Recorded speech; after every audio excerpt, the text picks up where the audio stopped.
Hello guys, welcome back to the rich money trader. This is Gautam Kashyap और आज की जो वीडियो है वो उन लोगों के लिए है जो इंट्राडे पर ऑप्शन सेलिंग करते हैं बिना किसी एडजस्टमेंट के साथ। तो कुछ मैसेजेस मुझे आए थे जिनका ये क्वेरीज था कि स्टॉप लॉस क्या रखना है, टारगेट क्या रखना है अगर आप इंट्राडे पे ट्रेड कर रहे हो ऐसे सिनेरियो मार्केट में जो अभी लो वोलेटिलिटी मार्केट है उसमें, और किस समय तक आपको ये ऐसे स्ट्रैटेजीज यूज करनी चाहिए। तो वो सारी चीजें बात करेंगे, थोड़ी वीडियो शॉर्ट करेंगे, ठीक है। कुछ क्विक पॉइंट्स में डिस्कस कर दूंगा, आपको बता दूंगा ताकि आपको जो क्लैरिटी है आपको अपने स्ट्रैटेजीज को लेकर, इस मार्केट को लेकर, वो क्लियर हो जाए, ठीक है।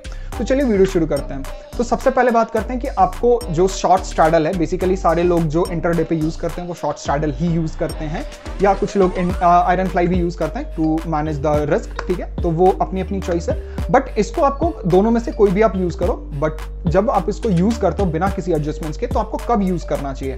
तो अगर बिना किसी एडजस्टमेंट से सिर्फ स्टॉप लॉस एंड टारगेट की अगर आप बात करो तो हमेशा चेक करो कि जो विक्स है, इंडिया विक्स है, वो 15 से नीचे होना चाहिए, ठीक है। इस पॉइंट से नीचे होना चाहिए। 15 से नीचे जब भी होगा तभी आप ये सारी स्ट्रैटेजीज यूज करो स्टॉप लॉस एंड टारगेट के साथ, ठीक है। तो सबसे पहला पॉइंट कि विक्स की जो रिक्वायरमेंट है वो 15 से नीचे होनी चाहिए। क्यों मैं बात कर रहा हूं कि अगर आप बैंक निफ्टी की मूवमेंट देखो तो बैंक निफ्टी आज भी कितना मूव किया, 200 पॉइंट के आसपास। अगर मैं यहां से मेजर कर दूं तो 200-150 पॉइंट। कल 2 दिन से मार्केट थोड़ा सा वॉलेटाइल हो रहा है, तो 300-350 पॉइंट इसका एक एवरेज रेंज है। मैक्स टू मैक्स रेंज 400 ऐसे ही है जो एक दिन आया आपका। ये दिन आपको बहुत रेयरली मिलेंगे ऐसे मार्केट में, ऐसे विक्स मार्केट में, ठीक है। बट नॉर्मली जो आपका जो मार्केट का जो मूवमेंट होता है वो होता है आपको 300 पॉइंट्स, 300-350 पॉइंट्स मैक्स में। और अगर आप ऑप्शन चेन देखो, एट द मनी की अगर मैं बात करूं तो एट द मनी आप स्ट्रैडल कर रहे हो तो पूरे वीक के लिए आपको कितना विंडो मिल रहा है एट द मनी अगर आप स्ट्रैडल कर रहे हो तो 300 पॉइंट के आसपास इधर और 200 पॉइंट्स के आसपास इधर, तो करीबन 550, ठीक है। तो 550 पॉइंट का आपको विंडो मिल रहा है शॉर्ट स्ट्रैडल अगर आप एग्जीक्यूट करोगे एट द मनी पर इस वीक के लिए। तो उसके हिसाब से जो डेली का जो एवरेज मूवमेंट है बैंक निफ्टी का वो नॉर्मल है 300-350 पॉइंट, इस हिसाब से आप कर सकते हो। तो इसमें क्या होता है कि दूसरी बात है, जब लो विक्स की अगर मैं बात करूं तो लो विक्स में हमेशा क्या होता है कि नहीं, आपका जो थीटा डीके है वो बहुत ज्यादा हो जाता है ऑन अ डेली बेसिस, ठीक है। आपको इंट्राडे में ही थीटा डीके अच्छा खासा देखने को मिल जाएगा। तो इसीलिए ये फायदेमंद हो जाती है जब भी विक्स नीचे हो। तो इस स्ट्रैटेजी को आप बिना एडजस्टमेंट्स के, कुछ लोग जो कर रहे हैं बिना एडजस्टमेंट्स के, वो हर एक विक्स में ना करें, हर एक मार्केट के सिनेरियो में ना करें। जब भी विक्स हाई होने लगे तो उसको करना बंद कर दे, क्योंकि अगर आपका सडन में मूवमेंट्स आना शुरू हुआ ना तो आपका फिर स्टॉप लॉस भी जंप कर जाएगा, ठीक है। तो वैसे सिनेरियो में आपको करना मुश्किल हो जाता है, ठीक। तो ये चीजें हो गई, पहला पॉइंट क्लियर हो गया। दूसरी बात हो गई स्टॉप लॉस के बारे में, ठीक। तो स्टॉप लॉस के बारे में हम लोग बात कर लेते हैं। तो स्टॉप लॉस की जो बात है वो सिंपल है कि आपको 1:1 रखना है। मतलब जितना आपका रिस्क है उतना ही रिवॉर्ड, मतलब जितना आपका रिवॉर्ड है उतना ही रिस्क रखना चाहिए। जैसे मान लो कुछ लोग करते हैं क्या ना कि मार्केट सोचते हैं कि हाँ ऐसे ऐसे मूव करेगा, ऊपर तो जा रहा है या नीचे एक डायरेक्शन में जा रहा है, फिर वापस तो ऐसे ही आएगा जैसे अब इस दिन हुआ था, ठीक है। तो इस दिन अगर मैं यहाँ पे एग्जीक्यूट कर रहा हूँ तो मुझे वापस आके तो मुझे इतना ही प्रॉफिट मिलेगा।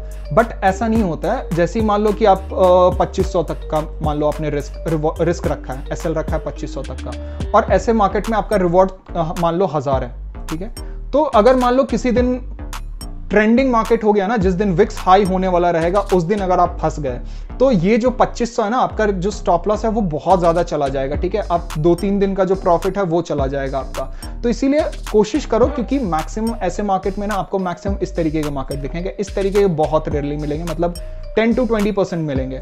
बट 10-20% मार्केट के चक्कर में आप अगर मान लो उस दिन आप 2500 रुपए दे गए, आपका मान लो इस दिन प्रॉफिट हुआ ही नहीं, ऐसे मार्केट मिल गया, ट्रेंडिंग मिल गया, आप 2500-3000 रुपए दे गए और 3 दिन का आपका प्रॉफिट खा जाएगा, तो आपके पूरे वीक का प्रॉफिट चला गया। और ऐसे मार्केट बहुत कम आते हैं, ठीक है। ये जो लो विक्स का मार्केट है वो बहुत कम आएगा, और ऐसी जो सिनेरियो है मार्केट की वो बहुत कम आएगी, तो आप अच्छा खासा अपॉर्चुनिटी लूज कर दोगे।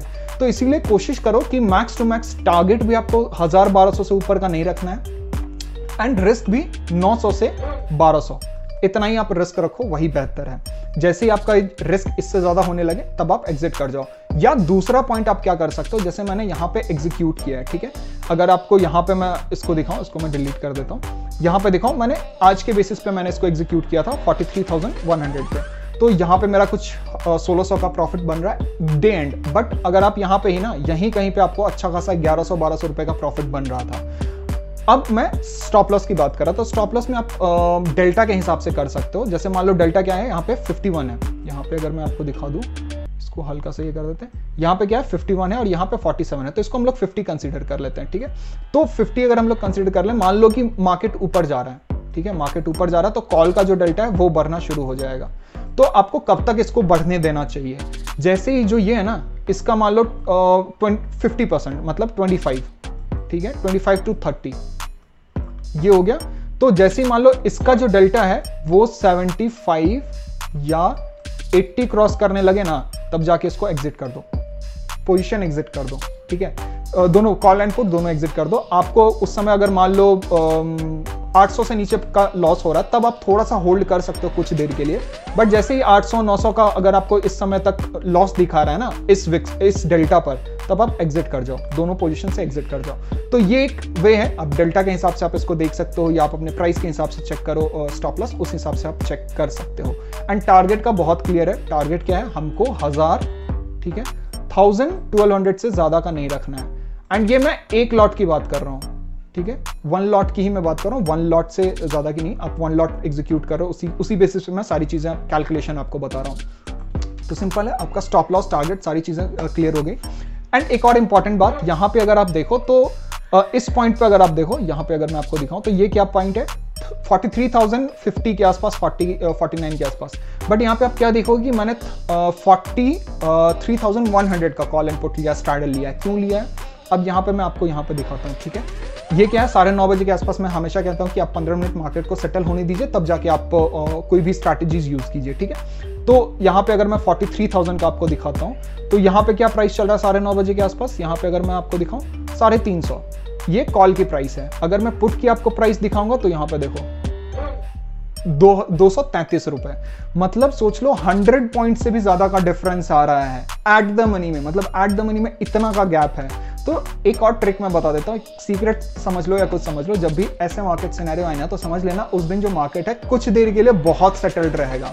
तो कोशिश करो या तो उसी टाइम पे, या तो एक स्ट्राइक ऊपर या एक स्ट्राइक नीचे का देख लो, किसका प्रीमियम आसपास है वो एग्जीक्यूट कर दो, या इसी प्रीमियम के लिए आप थोड़ा सा वेट कर लो, 15 मिनट 20 मिनट और वेट कर लो, अगर वो होता है तो कर लो। बट मैं बेटर कहूंगा कि आप ऊपर नीचे का स्ट्राइक प्राइस चेक कर। तो जैसे यहाँ पे मैंने 43,100 का स्ट्राइक यूज कर लिया, आप वहां पे चेक कर सकते हो 43,000, 42,900 का स्ट्राइक प्राइस पे प्रीमियम कहीं सेम तो नहीं है।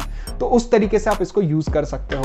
तो यहाँ पे देख लो, इसीलिए मैंने ये चीजें मैं बताना चाह रहा था कि ये थोड़ा सा सीक्रेट है। आप देख लो, जब भी आपको ऑप्शंस में इतने प्राइस का डिफरेंस मिलता है, तो उस दिन समझ लो कि मार्केट में थोड़ा सा वोलेटिलिटी कम ही रहेगी। तो सिंपली यही है कि जब भी आप ऐसी स्ट्रैटेजीज इंट्राडे के लिए चूज करते हो, अपने लिए ऑप्शन सेलिंग की स्ट्रैटेजीज चूज करते हो, तो पहले 1 वीक या 2 वीक पहले देख लो, या 1 वीक पहले देख लो, हर दिन देख लो कि वो कितना स्टॉप लॉस दे रही है, कितना टारगेट दे रही है, आपको किस हिसाब से किस प्राइस पे आपको किस समय पे आपको करना चाहिए एग्जीक्यूट, किस समय पे नहीं करना चाहिए। जैसे मैंने यहाँ पे बोला, जब भी आप स्ट्रैडल करो तो आप प्राइस डिफरेंस देख लो, अगर 20 पॉइंट 30 पॉइंट का डिफरेंस है तो ऑलमोस्ट सिमिलर है, तभी जाके आप एग्जीक्यूट करो, वरना मत करो, वो ज्यादा बेहतर होगा। एंड आप देख लो कि आपके लिए क्या बेटर कर रहा है। ये जो मैंने आपको पॉइंट्स बताए, ये मेरा मोटो यही था कि आपको एक ओवरव्यू आइडिया मिल जाए कि आपको किस तरीके से अप्रोच लेना चाहिए ऐसे मार्केट्स में और ऐसे सिनेरियो में, जब भी आप इंट्राडे पे कर रहे हो कोशिश, तो ऑप्शन सेलिंग के लिए। तो हमेशा ऐसे मार्केट्स में एक लॉट के साथ आपकी जो पोजीशन साइजिंग है वो हमेशा कम रखो, ठीक है, वो ज्यादा बेहतर है। और ये हमेशा आपको नहीं मिलेगा। जब भी विक्स हाई हो तो आपको अपनी जो ट्रेडिंग स्टाइल है वो चेंज करनी पड़ती है, अनलेस अनटिल आप एडजस्टमेंट्स के लिए यूज नहीं कर रहे हो तो, क्योंकि एडजस्टमेंट्स में आपको फिर अपने हिसाब से आपकी अपनी प्लान्स है। जैसे मैं सपोर्ट एंड रेजिस्टेंस पे एडजस्टमेंट्स करता हूँ, मार्केट के क्लोजिंग प्राइस पर मतलब एडजस्टमेंट्स करता हूँ। तो these are kind of different things, different styles होते हैं एडजस्टमेंट्स के। तो ये तो ओवरव्यू अलग ही वीडियो है एक। बट मैं ये वीडियो बनाने का मोटो यही था, जो नए लोग हैं, जो नए इंट्राडे पे ऑप्शन सेलिंग कर रहे हैं, उनके लिए। तो आई होप आपको कुछ पॉइंट्स क्लियर हो गई होंगी। अगर ये वीडियो अच्छा लगा, क्विक था, शॉर्ट था, अगर ये वीडियो अच्छा लगा तो hit the like button and subscribe to this channel. और मुझे मैसेज कर सकते हो, व्हाट्सअप नंबर आपको यहाँ पे डिस्क्रिप्शन में मिल जाएगा, आप वहाँ पे मुझे मैसेज कर सकते हो। और कौन कौन सी वीडियोस देखना चाहते हो, क्या आपकी डाउट्स हैं, क्या आप किस टॉपिक पे आप वीडियोस देखना चाहते हो। तो till then thank you and happy trading.